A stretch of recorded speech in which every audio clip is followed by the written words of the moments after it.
السلام علیکم۔ میرا نام ہے جہاں زیب جان اور کریکٹ ناؤ میں آپ سب کو خوش آمدید کہتا ہوں۔ اس سیریز میں ہم پچھلے 15 سالوں کے کمپٹیٹیو ایگزامز میں پوچھے جانے والے تمام سوالات کو مکمل تفصیل کے ساتھ پڑھیں گے۔ سوالات پاس پیپر سے اٹھائے گئے ہیں اور سلائیڈ کے لوور لیفٹ کارنر میں مینشن ہوگا کہ سوال کس پیپر میں آیا تھا۔ ہر سوال کو مکمل تفصیل اور مثالوں کے ساتھ سمجھایا جائے گا۔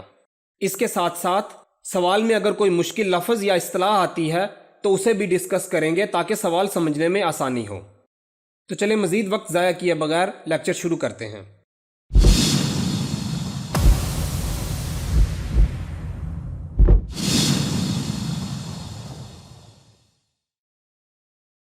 پہلا سوال ہے، الل ٹپ کی ترکیب کا مفہوم ہے؟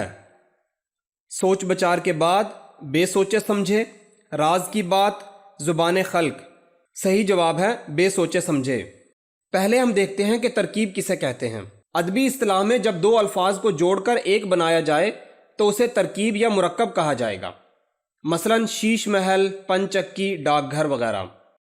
ترکیب کا لفظ ریسپی کے معنوں میں بھی استعمال ہوتا ہے، یعنی مختلف اجزاء کو باہم ملانا، کئی چیزیں ملا کر بنانا، مرکب یا آمیزہ بنانے کا عمل، بناوٹ، ساخت یا شکل و صورت وغیرہ۔ مثال کے طور پر ایک جملہ دیکھتے ہیں، میں نے کھانا بنانے کی ترکیب انٹرنیٹ سے سیکھی۔ بعض مواقعوں پر ترکیب کا لفظ تدبیر، جوڑ توڑ یا چال چلنے وغیرہ میں بھی استعمال کیا جاتا ہے۔ اس کی مثال ایک شعر کے ذریعے دیکھتے ہیں، زندہ رہنے کی یہ ترکیب نکالی میں نے، اپنے ہونے کی خبر سب سے چھپا لی میں نے۔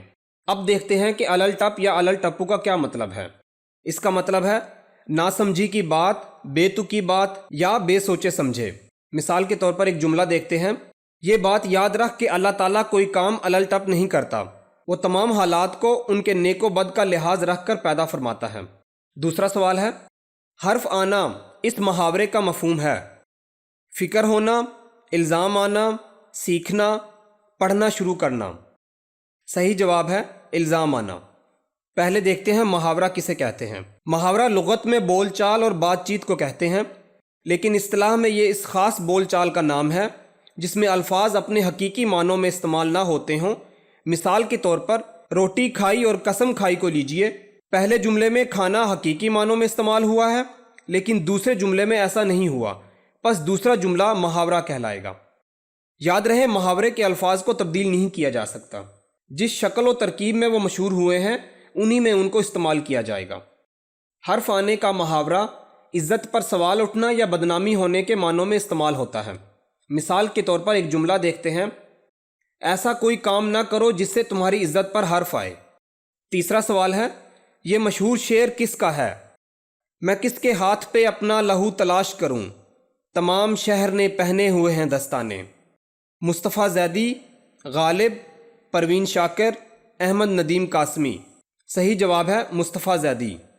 آپ کی پیدائش 10 اکتوبر 1930 میں انڈیا کے شہر الہ آباد میں ہوئی اور آپ کی وفات 12 اکتوبر 1970 کو پاکستان کے شہر کراچی میں ہوئی۔ آپ کا قلمی نام تیغ الہ آبادی اور آپ کا پیشہ سول سرونٹ تھا۔ یہ دونوں پوائنٹ بہت اہم ہیں اور بہت سے پیپروں میں آ چکے ہیں۔ آپ کی مشہور کتابوں میں گریباں، کوہ ندا اور روشنی شامل ہیں۔ آپ کا مشہور شعر ہے، انہی پتھروں پہ چل کر اگر آ سکو تو آؤ، میرے گھر کے راستے میں کوئی کہکشاں نہیں ہے۔ یہ شعر بھی بہت سے پیپروں میں پوچھا جا چکا ہے۔ سوال نمبر 4 ہے، یار زندہ صحبت باقی اس ضرب المثل سے کیا مراد ہے؟ محبت زندہ رہنے تک رہتی ہے، دوستی زندہ رہنے تک رہتی ہے، زندہ رہے تو ملتے رہیں گے، زندہ دل دوست سے دوستی قائم رہتی ہے۔ صحیح جواب ہے زندہ رہے تو ملتے رہیں گے۔ پہلے ہم دیکھتے ہیں کہ ضرب المثل کیا ہوتی ہے۔ کوئی فقرہ، جملہ، شعر یا مصرع جو زندگی کے بارے میں کسی خاص اصول، حقیقت یا رویے کو جامع اور بلیغ طور پر بیان کرے اور عوام و خواص اسے ترجمانی کے لیے استعمال کرنے لگے، کہاوت کہلاتا ہے۔ اسی کو عربی میں ضرب المثل کہا جاتا ہے۔ یاد رہے کہاوت کے الفاظ یا جملے زیادہ تر اپنے لغوی معنوں کی بجائے فرضی معنوں میں استعمال ہوتے ہیں۔ مثال کے طور پر ناچ نہ جانے آنگن ٹیڑھا، اس کا مطلب ہے اپنی نااہلی کو دوسروں پر ڈالنا۔ چور کی داڑھی میں تنکا، یعنی قصوروار ہمیشہ خوف زدہ رہتا ہے۔ تو ہمارے سوال میں پوچھے جانے والے محاورے یار زندہ صحبت باقی کا مطلب ہوگا، اگر دوست زندہ ہے تو صحبت باقی ہے۔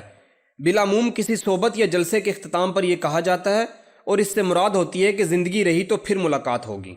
سوال نمبر 5، کون سا مغل بادشاہ اردو کا نامور شاعر تھا؟ بابر، ہمایوں، اکبر، بہادر شاہ ظفر؟ صحیح جواب ہے بہادر شاہ ظفر۔ آپ کی پیدائش 24 اکتوبر 1775 میں انڈیا کے شہر دہلی میں ہوئی اور آپ کی وفات 7 اکتوبر 1862 کو برما، جسے اب میانمار کہا جاتا ہے، کے شہر رنگون میں ہوئی۔ آپ کے والد کا نام اکبر شاہ ثانی تھا۔ آپ آخری مغل بادشاہ تھے۔ 1858 میں انگریز حکومت نے آپ کو برما یعنی میانمار کے شہر رنگون میں جلاوطن کر دیا تھا۔ آپ کا مشہور شعر ہے، عمر دراز مانگ کے لائے تھے 4 دن، 2 آرزو میں کٹ گئے 2 انتظار میں۔ پوری غزل ویڈیو روک کر پڑھ سکتے ہیں۔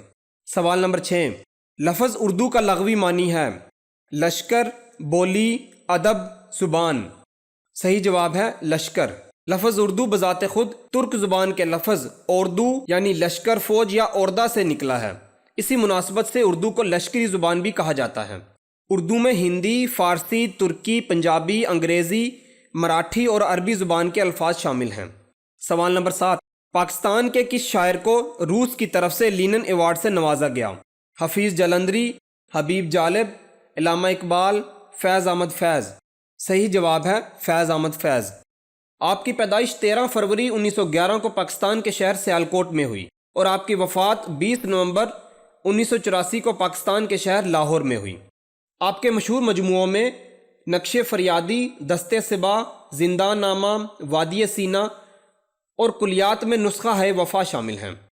آپ کمیونسٹ پارٹی آف پاکستان کے سرگرم کارکن تھے۔ آپ کو 1962 میں لینن پرائز سے نوازا گیا۔ آپ کا مشہور شعر ہے، اور بھی دکھ ہیں زمانے میں محبت کے سوا، راحتیں اور بھی ہیں وصل کی راحت کے سوا۔ سوال نمبر 8، ریل پیل ہونا محاورہ ہے، اس کا مطلب ہے ریل کا روانہ ہونا، کثرت ہونا، عازم سفر ہونا، اخراجات میں کمی آنا؟ صحیح جواب ہے کثرت ہونا۔ ریل پیل ہونا کا مطلب ہے کسی چیز کی کثرت یا زیادتی ہونا۔ مثال کے طور پر ایک جملہ دیکھتے ہیں، اس وقت نہ بڑے تجارتی مرکز تھے نہ دولت کی ریل پیل تھی۔ سوال نمبر 9، آشفتہ حال کی ترکیب کا مفہوم ہے حالت ماتم، پریشان حال، حالت اضطراب، خوش و خرم؟ صحیح جواب ہے پریشان حال۔ آشفتہ کا مطلب ہے پریشان، بکھرا ہوا، پراگندہ، تتر بتر، اور جب اس کے ساتھ حال کو ملایا جائے گا تو اس کا مطلب بنے گا پریشان حال۔ مثال کے طور پر ایک شعر دیکھتے ہیں، اس پری وش کے غم میں آشفتہ حال ہوں، کیوں حال پوچھتے ہو میرا آلفتہ حال ہوں؟ سوال نمبر 10، اللے تللے کرنا سے کیا مراد ہے؟ جھگڑا کرنا، غصہ کرنا، عیش کرنا، بہت زیادہ بولنا؟ صحیح جواب ہے عیش کرنا۔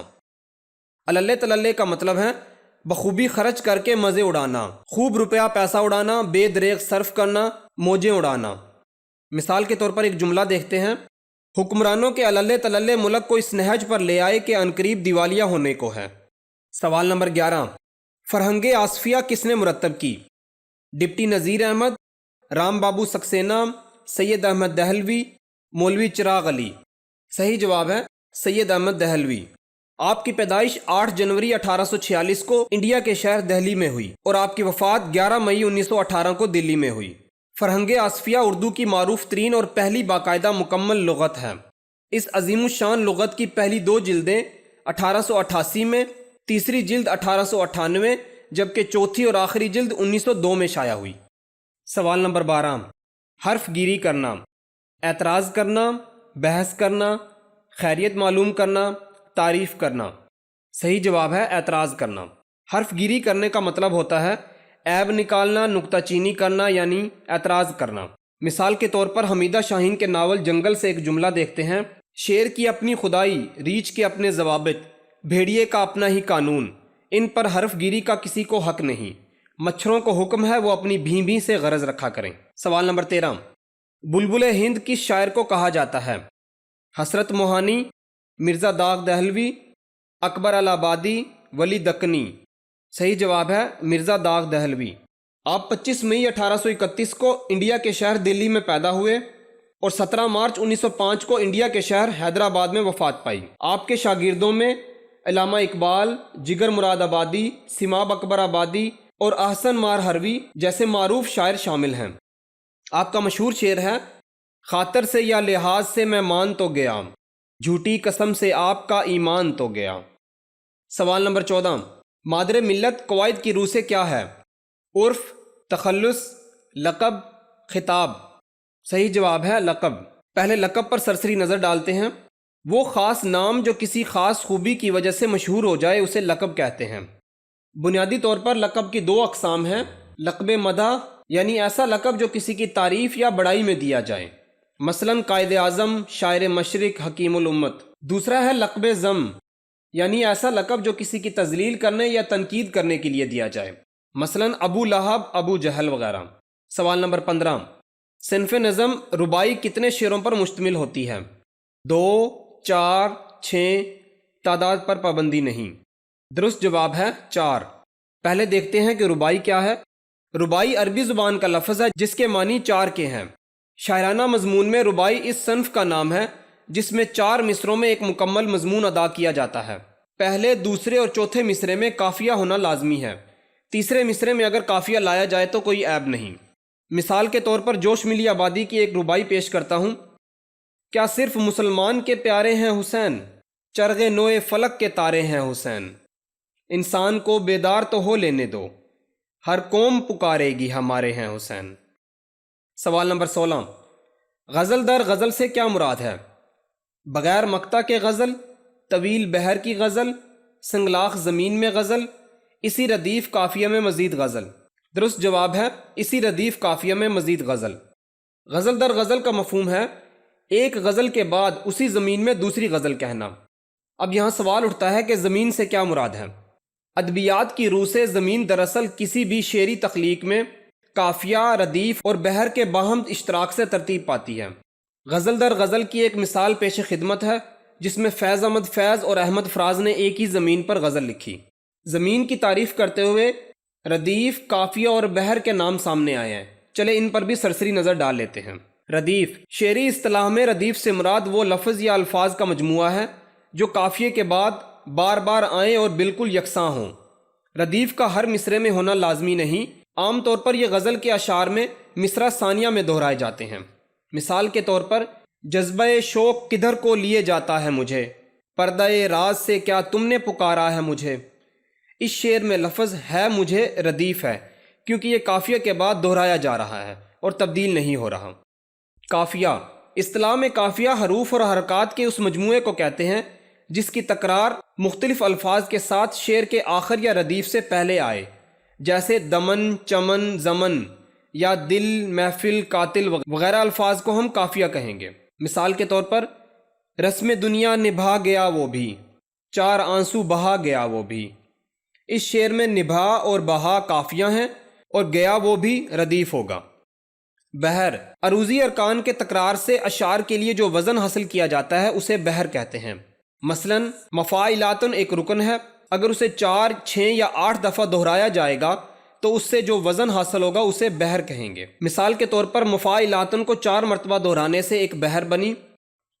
اس بحر میں لکھے اپنے ہی ایک شعر کو مثال کے طور پر پیش کرتا ہوں۔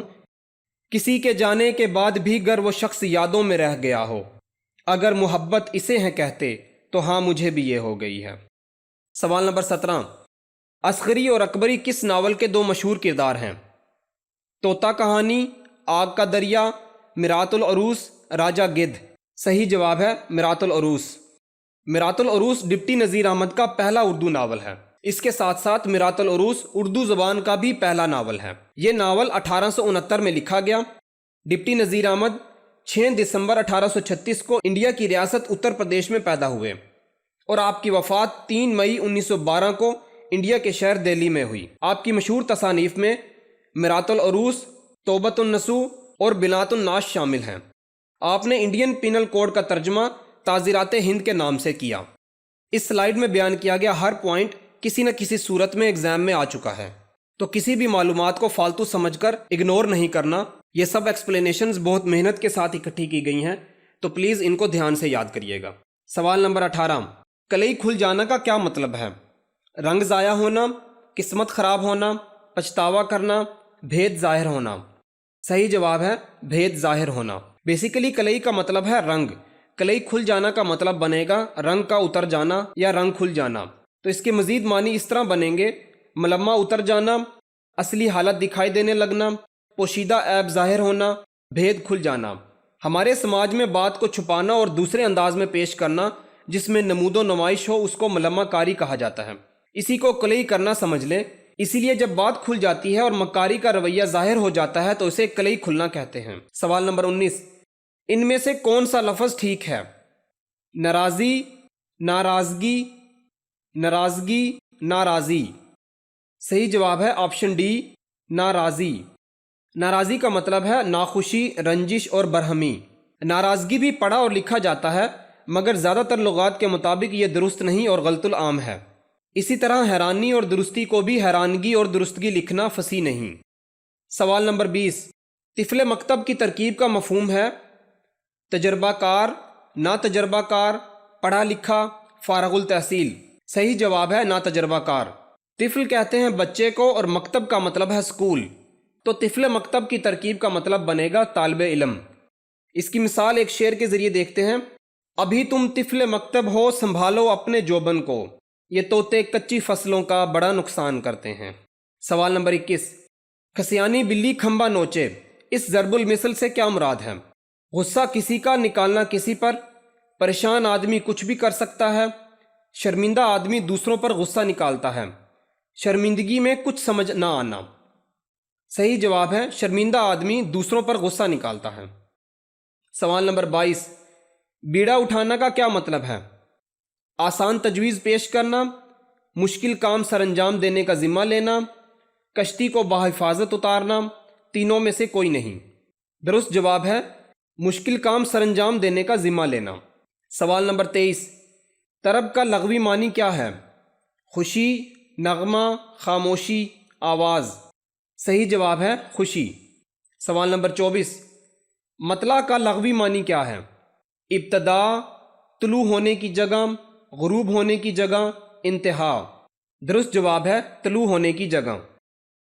کسی غزل، قصیدے یا نظم کا پہلا شعر مطلع کہلاتا ہے۔ مطلع کے دونوں مصرے ہم کافی اور ہم ردیف ہوتے ہیں۔ مثال کے طور پر: ہزاروں خواہشیں ایسی کہ ہر خواہش پہ دم نکلے، بہت نکلے میرے ارمان لیکن پھر بھی کم نکلے۔ یہ شعر مرزا غالب کی غزل کا مطلع ہے۔ پوری غزل آپ سکرین پر دیکھ سکتے ہیں۔ سوال نمبر 25، حقہ پانی بند کرنا سے کیا مراد ہے؟ بائیکاٹ کرنا، قطع تعلق کرنا، دوست کی تعریف کرنا، دوسروں کو برا بھلا کہنا، بلا جواز غصے میں آنا۔ صحیح جواب ہے بائیکاٹ کرنا یعنی قطع تعلق کرنا۔ آج کے لیے اتنا ہی۔ امید ہے آپ کو ویڈیو پسند آئی ہوگی۔ اگر ابھی تک چینل کو سبسکرائب نہیں کیا تو پلیز چینل کو سبسکرائب کریں اور لائک اور شیئر کرنا مت بھولیے گا۔ اسکرین کے دائیں جانب اسی سیریز کی نیکسٹ ایپیسوڈ اور بائیں جانب جنرل نالج کی دوسری سیریز پن ہے۔ ملتے ہیں اگلی ایپیسوڈ میں، تب تک کے لیے اللہ حافظ۔